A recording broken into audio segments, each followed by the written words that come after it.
Maya had been pretending to be blind for exactly 47 days. It started the night she came home early from her sister's wedding and found her husband, Daniel, standing in their kitchen, whispering into his phone with a smile she had never seen him give her. He hung up the moment he noticed her, kissed her forehead, called her baby 3 times in one sentence. That was the smile that changed everything. She didn't confront him. Not yet. Maya was smart enough to know that a cornered man lies faster than he breathes. So instead, she watched. But Daniel was careful. Too careful. He never left his phone unattended. Never came home late without an excuse that was just believable enough. She needed an edge. The idea came to her on a Tuesday morning when she bumped into Mrs. Ades, their elderly neighbor, who had recently lost her sight.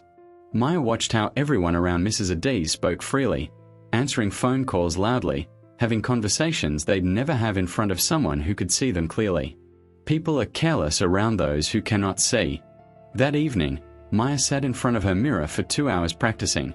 The vacant stare, the slow careful reach, the slight tilt of the head when someone spoke. She had always been a quiet woman. Now she would use that stillness like a weapon. The next morning at breakfast she knocked over her orange juice, deliberately, and watched Daniel's face. He looked up from his phone with mild concern. "You okay?" "I don't know," she said softly. "My vision has been blurry for days.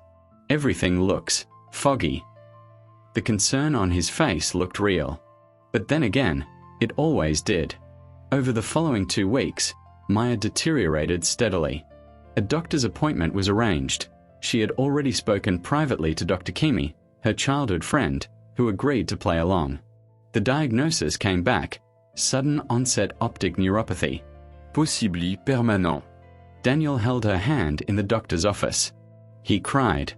Maya kept her eyes fixed on a point just past his shoulder and practiced feeling nothing. The real test came on a Friday night. Daniel had told her he was going to work late. Maya sat in the living room in the dark. She no longer turned on lights, for the sake of the performance, and waited. At 9 p.m. she heard his key in the door. Then she heard something that made her stomach drop. A second pair of footsteps.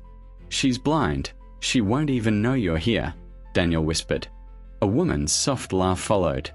Maya sat completely still, her face calm, her eyes empty, staring at nothing while everything inside her turned to ice. She had suspected. But suspicion and proof are 2 very different kinds of pain. She heard them move through the house, her house, heard Daniel's voice drop into that low warm tone she used to think was only for her. The woman asked about the photos on the wall. Daniel described them like a tour guide describing a stranger's home. Maya's fingers tightened around the armrest. Not yet, she told herself. Not yet. She had more time to expose him properly. To be continued. Episode 2. The Truth Has Eyes.